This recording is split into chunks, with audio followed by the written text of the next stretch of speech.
never slow up, no I don't take shit, I got no love for the fakeness. If you wanna play tough. Sungguh sial nasib The Gunners. Arsenal gagal melaju ke perempat final Liga Eropa 2022-2023 usai dipermalukan di depan pendukungnya sendiri oleh tim asal Portugal, Sporting Lisbon.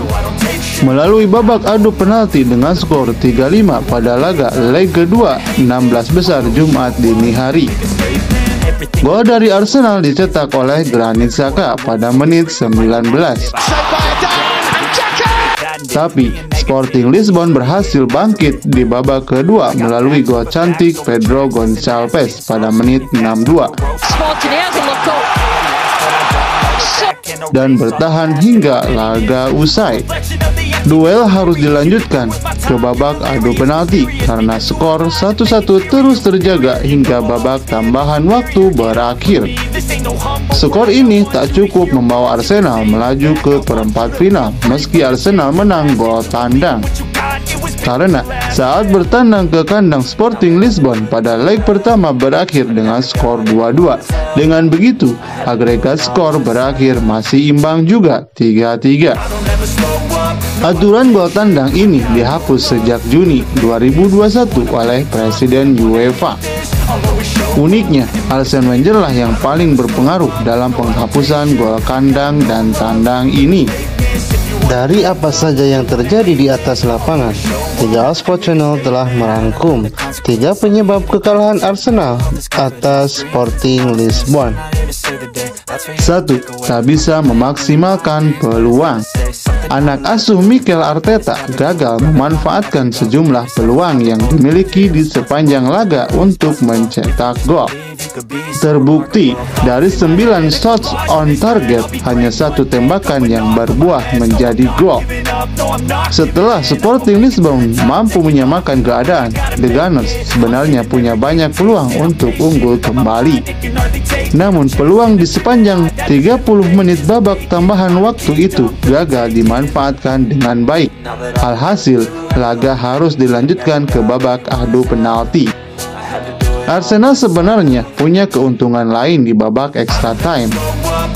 Mereka unggul jumlah pemain karena Manuel Ugarte diganjar kartu merah.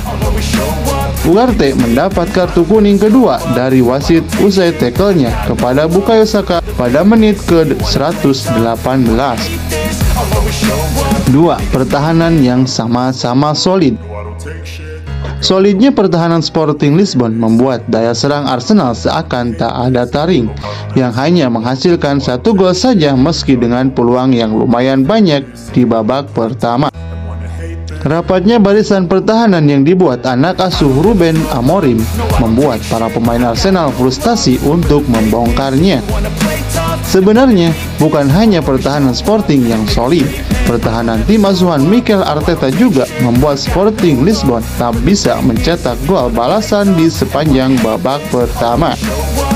Namun, Sporting Lisbon di babak kedua yang justru sangat menghancurkan mental para pemain Arsenal yang tampil di markasnya sendiri dengan gol balasan ke gawang Ramsdale lewat aksi Pote yang memanfaatkan assist dari Paulinho. Sporting Lisbon pun memperpanjang nafasnya karena skor berubah menjadi 1-1. Skor ini mampu terus dipertahankan Sporting Lisbon hingga babak tambahan waktu berakhir, yang akhirnya laga harus dilanjutkan ke babak adu penalti. 3. Gagalnya penalti Gabriel Martinelli. Kegagalan eksekusi penalti Martinelli menjadi faktor utama dalam penyebab kekalahan Arsenal dari Sporting Lisbon tadi malam. Dalam babak adu penalti, 3 pemain pertama Arsenal sebenarnya bekerja dengan sangat baik. Martin Odegaard, Bukayo Saka, hingga Trossard berhasil menyerangkan bola ke gawang Adan.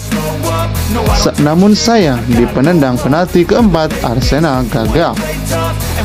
Arsenal kalah di babak adu penalti dengan skor 3-5.